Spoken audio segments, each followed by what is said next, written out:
Saludos, mi nombre es Italo Peña, maestrante de Innovaciones Educativas de la Universidad Pedagógica Experimental Libertador. Hoy les vengo a hablar de modelos de innovación e investigación. Bien, para comenzar a hablar de los modelos de educación e innovación, tenemos que empezar a hablar de dos conceptos fundamentales, que es el investigar y el innovar. Cuando hablamos de investigar en el ámbito educativo, nos referimos al proceso de indagación y estudio sistemático que se lleva a cabo para obtener información, analizarla y generar conocimientos en el área de la educación.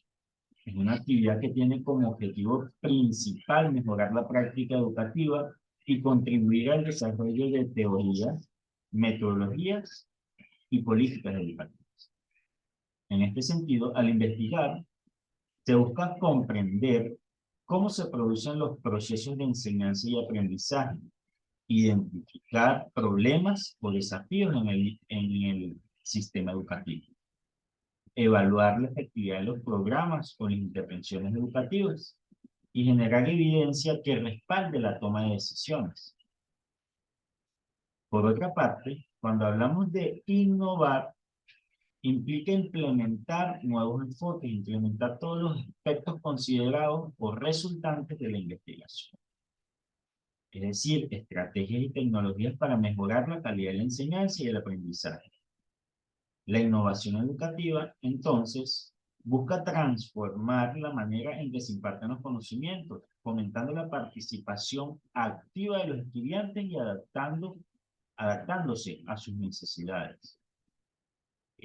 Podemos hacer uso de la innovación mediante el uso de la tecnología, mediante la implementación de estrategias de evaluación para los aprendizajes, estrategias holísticas, estrategias lúdicas, que ayuden a resignificar los aprendizajes, impulsando la participación de los estudiantes. Todo esto inmerso o teniendo en consideración los cambios que se producen en el contexto educativo. Para ello es necesario que se incluyan aquí todos los factores institucionales y todos los agentes participantes que puedan contribuir con su granito de arena para que la innovación sea efectiva.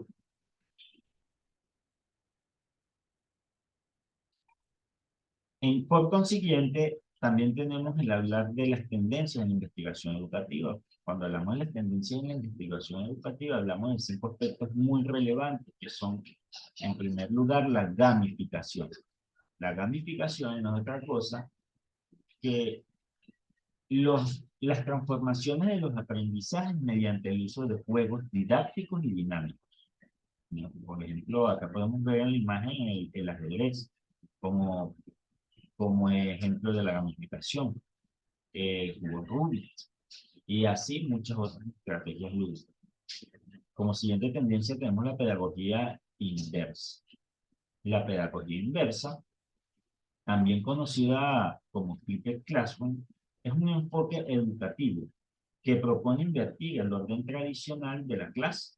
Es decir, en lugar que los estudiantes reciban la instrucción pedagógica directamente en el aula, del docente, al revés, tiene que ser al revés, es decir, invertir el proceso de forma tal que los estudiantes estudian los contenidos de manera autónoma en casa a través de materiales multimedia o lecturas, y luego utilicen el tiempo en el aula para realizar actividades prácticas, resolver dudas y participar en toma de discusión o de decisión. Bien. Por consiguiente, también tenemos entre las tendencias en investigación educativa el aprendizaje colaborativo, que no es otra cosa que el aprendizaje logrado por la participación de varios estudiantes, donde las debilidades y las fortalezas están presentes en el grupo, pero las fortalezas de uno complementan las debilidades de otro, y por ello se le llama un preaprendizaje colaborativo. Ahora bien, cuando hablamos de la tendencia de la realidad virtual y la realidad aumentada, hablamos que la realidad virtual y la aumentada es una forma innovadora y efectiva de adquirir conocimientos y habilidades. Estas tecnologías proporcionan experiencias inmersivas e interactivas que pueden mejorar significativamente los procesos de aprendizaje. En el caso de la realidad virtual, es la creación de un entorno simulado completamente inmersivo, como se llama anteriormente, que es generado por computadores. Esta puede recrear situaciones y escenarios realistas que permitan a los estudiantes interactuar y aprender de manera práctica. En este caso, es necesario disponer, para el caso de la realidad virtual, disponer de instrumentos particulares para poder hacer uso de esta tecnología. En el caso de la realidad aumentada es un poco más inclusiva. ¿Por qué? Porque superpone información digital en el entorno a través de dispositivos como smartphones o gafas especiales. Los usuarios pueden ver y manipular objetos virtuales en el mundo real. Tales elementos el uso de aplicaciones didácticas en donde el estudiante puede interactuar con los recursos que fueron puestos dentro de la aplicación. De esta manera, captará más la atención del estudiante y de una u otra forma consolidará aprendizaje mediante dicha interacción entre la aplicación, lo que él conoce y lo que va buscando o indagando. Finalmente tenemos el aprendizaje por proyecto, que se basa en el aprendizaje más profundo y característico mediante la realización de proyectos como tal, que le permiten aplicar conocimientos en situaciones reales. Estos proyectos son tareas o actividades complejas que requieren investigación, resolución de problemas y de trabajo en equipo. Por eso es que es un poco más complejo. Por ejemplo, en base al aprendizaje por proyectos, tenemos el diseño y la construcción de un jardín comunitario, donde los estudiantes se acoplarán a los objetivos trazados y planificarán las actividades para lograr un fin común. Por otro ejemplo, tenemos la creación de una revista escolar o la creación de una campaña de concientización sobre un problema social, por ejemplo, como el bullying o la contaminación. Ahora, adentrándonos a hablar sobre los modelos de innovación educativa, para resumir esta presentación, vamos a hablar de solamente dos modelos. Del modelo CFIE, que es el Centro de Formación e Innovación Educativa, y del modelo ITN, que es el modelo de innovación del Instituto Politécnico Nacional, en este caso de México. El primer modelo, el CFIE, me habla que se estructura en 8 fases fundamentales. Dentro de estas fases tenemos en primer lugar la detección de las necesidades. La detección de las necesidades no es otra cosa que visualizar dónde es necesario responder a una debilidad o a una necesidad dentro del proceso educativo existente. Ahora, esta detección de esa necesidad va a requerir de la segunda fase, que es la investigación y el análisis, que es donde se profundizará más sobre el tema, dando un panorama más amplio, más complejo al grupo a los responsables de la innovación para diseñar y planificar estrategias que estén vinculadas a solventar la necesidad que fue detectada. Para ello es necesario caer en una cuarta fase, que es la formación y capacitación. ¿De quién? La formación y capacitación de agentes transformadores, como por ejemplo los docentes, como por ejemplo eh, las instituciones, el personal administrativo, donde todos juegan un papel fundamental dentro del proceso innovador.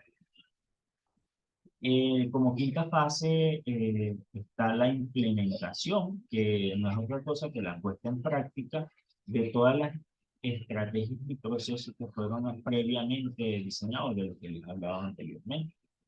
Ahora, esta puesta en práctica es necesario hacer una evaluación inicial de todas estas actividades para saber si están satisfaciendo las necesidades que inicialmente fueron detectadas.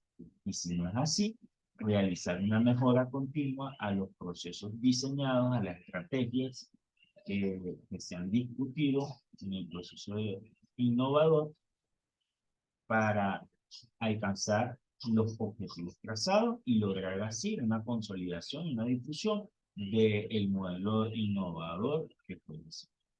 Bien. Por último, hablando del modelo innovador del Instituto Politécnico Nacional, este se divide en 12 fases, las cuales redactaré brevemente. En la novedad, pues todo proceso innovador tiene que ser novedoso, es decir, que no se debe utilizar o replicar actividades, procesos o estrategias que previamente fueron tomados en consideración en otros modelos, sino de adaptarlos a las nuevas necesidades que están surgiendo. Debe tener intencionalidad, porque sin intención de innovación, pues no habrá una innovación como tal.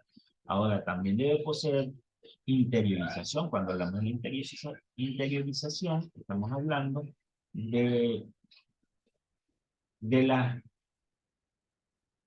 de la aceptación y apropiación del cambio por parte de las personas que han de llevar a cabo dicha innovación. Bien, también debe ser creativo, es decir, utilizar herramientas, estrategias que motiven a los participantes a desempeñar un logro más efectivo. Debe ser sistemático. ¿Por qué sistemático? Debe ser sistemático porque se deben cumplir una serie de pasos lógicamente estructurados para lograr un objetivo en común. Y este será más efectivo si los objetivos trazados están bien fundamentados. Debe ser profundo porque la innovación genera cambio en las concepciones, las actitudes y las prácticas educativas. Todo esto implica una auténtica transformación, una ruptura de los equilibrios, es decir, romper con todas esas rutinas que están presentes en el modelo actual para poder llevarse a cabo una transformación como tal. Bien, eh, debe ser pertinente, porque el contexto socioeducativo pues cambia y debe adaptarse a dichos cambios, a los cambios surgidos en el contexto. Debe estar orientado a resultados, es decir, no es que va a llegar a un fin como tal, o sea que nosotros ya sabemos a dónde va a llegar el modelo de innovación, no, sino que orientado a lograr satisfacer la necesidad que fue detectada en un primer momento y, y a superar las barreras que en el camino nos podamos encontrar, por eso hablamos allí de la anticipación. Cuando hablamos de la cultura, nos referimos a que produce cambios tanto en las concepciones como en la práctica. Es decir, que contribuyen a formar una actitud abierta a nuevos cambios. Y cuando hablamos de la diversidad de agentes, es todos los responsables, nos referimos a la colaboración de todos los responsables que están inmersos en todo este complejo proceso innovador y que dentro de esta multidisciplinaridad de estos agentes, estamos en la capacidad de solventar cualquier cambio y cualquier cambio, cualquier problema que pueda surgir en el camino. Para finalizar, les dejo aquí el pensamiento, la innovación educativa despierta el potencial transformador del aprendizaje. Gracias por su atención.